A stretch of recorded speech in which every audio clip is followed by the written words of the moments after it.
CNN. In our Law and Justice lead, a Democratic lawmaker is questioning why one specific email in the Trump Justice Department's Epstein files is still redacted. Congresswoman Madeleine Dean of Pennsylvania is accusing the Justice Department of violating the Epstein Files Transparency Act, saying the email does not include information about victims, but about President Trump. The redacted version of the DOJ on the DOJ website is of a 2009 email Jeffrey Epstein got from his attorney, Jack Goldberger, and then forwarded to his associate, Ghislaine Maxwell. The subject line reads, Trump. Part of the email reads, quote, spoke to Alan Garden, Trump's attorney, redaction. Garden arranged a 20-minute phone conference with Trump and Brad in lieu of a depo. Following was discussed. The rest is redacted. Now, Trump has not been accused of any wrongdoing in connection with Epstein. The Justice Department tells CNN that the redactions in this document were made because the information is privileged. Congresswoman Dean joins me now. Congresswoman, you went to the DOJ to look at the unredacted version of this email. You transcribed it, held it up in your notes when questioning then Acting Attorney General Todd Blanche during a House hearing in June. What about that email was so important for you to transcribe? Well, number one, it was not privileged material. So the whole obstacle that then Acting Attorney General Blanche put up, that this is privileged because it's attorney-client privileged information, is simply not true. He knew it at the time. It was from an attorney to Jeffrey Epstein to Ghislaine Maxwell. Privilege falls away. And of course, it is about Mr. Trump. Mr. Trump would not sit for a deposition. So in lieu of that, he had a conversation. And what it is, the paragraph that is fully blacked out that I was able to transcribe and show, as I shared in the hearing, shows that Mr. Trump says the exact opposite of what he has said publicly, that he was probably never at Mr. Epstein's house. He said he probably was. That he was never on the plane. Says he probably was. What do you know about the allegations? I'm looking at my own transcribed notes. What do you know about the allegations against J.E.? Only what I read in the paper. You ever been to J.E.'s house? I may have been there with my wife. Any young girls there? No, but may have been children of other guests, but that's it. And then tellingly at the end, there is an ask. Trump specifically asked Garden, the attorney, to advise us of the interview. The other final line is that the manager of Mar-a-Lago, as I shared in the hearings, said that Mr. Epstein was never asked to leave Mar-a-Lago. So what Mr. Trump has said in public and what DOJ blacked out with no justification, it should not have been redacted or blacked out according to the law, is just, it seems to me, a cover-up of anything that Mr. Trump said. Can I ask you, just to take a step back, the process to actually see that email? What was that like? We've heard some stories from some lawmakers. It seems pretty labor-intensive to actually get in there and look at the unredacted versions of things. And were you given any explanation as to why the information was quote-unquote privileged? And of course, as I said, privilege doesn't hold up in this case. I said that in the hearing, and the Attorney General knows that. It is infuriating, Phil. By law, this information should be revealed because, after all, this is about justice for the survivors and victims. That's entirely what I care about. Do you know what we have to do? We have to make appointments. Members of Congress doing our job have to make appointments to go into the Department of Justice.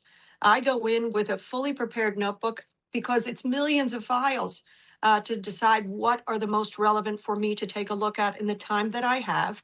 I cannot write anything in the notebook that I put on my right-hand side because I'm a lefty, and then over on a piece of paper given to me by Department of Justice, I can take notes. And literally, you saw, I transcribe what I see in those documents.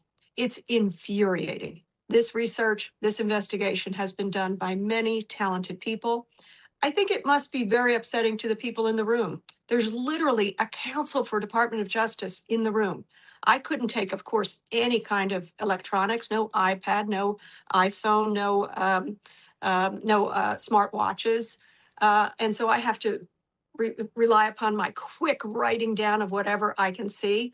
And then when something is still redacted, I ask the minder, would you please find out why that remains redacted? Because by law, it should not be.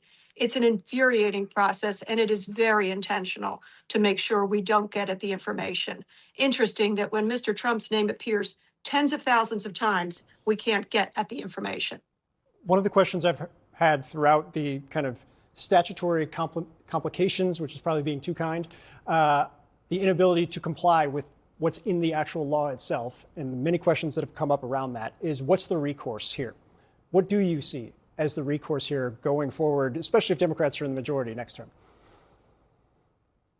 Well, I think we will have to complete our oversight by way of lawsuits and, of course, getting the gavels of relevant committees. What you should know, Phil, is that before Mr.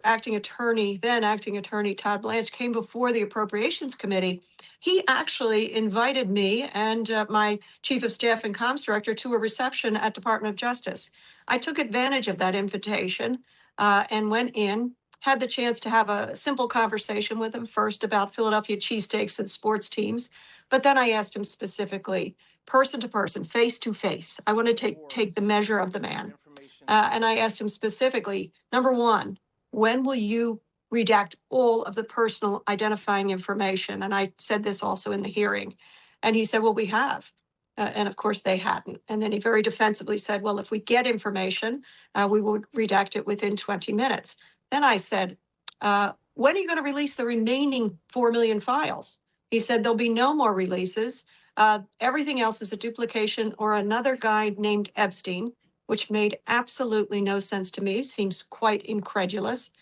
Most importantly, I asked him a third question. When will you begin to prosecute? We have more than 1,000 survivors and victims, and we have one woman in a summer camp and another man who is dead, Epstein. When are you, a top prosecutor, going to prosecute? With that, he asked me, do I know what it means to prosecute? I did let him know I'm an attorney by training. And then he said, we've been given very misleading information appearing to blame the victims. When I questioned him in this way in the appropriations hearing in public, he then later went on to tweet that I was hysterical. Very interesting that a gentleman of this kind of power, of this kind of ability to prosecute, has no interest in prosecuting. The cover-up is complete, and instead blame the victims and call an attorney who's looking for justice hysterical.